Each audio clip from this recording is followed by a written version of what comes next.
ഇതിൽ പറഞ്ഞ പോലെ ടാങ്ക് വെട്ടി വൃത്തിയാക്കി ഇപ്പോൾ മീനുകളെല്ലാം കാണാൻ പറ്റുന്ന രീതിയിലാക്കിയിട്ടുണ്ട്.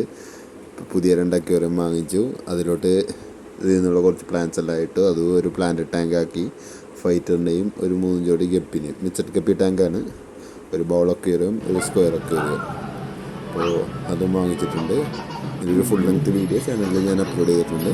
അപ്പോൾ ഒന്ന് ചാനൽ സബ്സ്ക്രൈബ് ചെയ്യുക, സപ്പോർട്ട് ചെയ്യുക, റീച്ച് കൂട്ടി എന്നെ ഒന്ന് പ്രൊമോട്ട് ചെയ്യുക.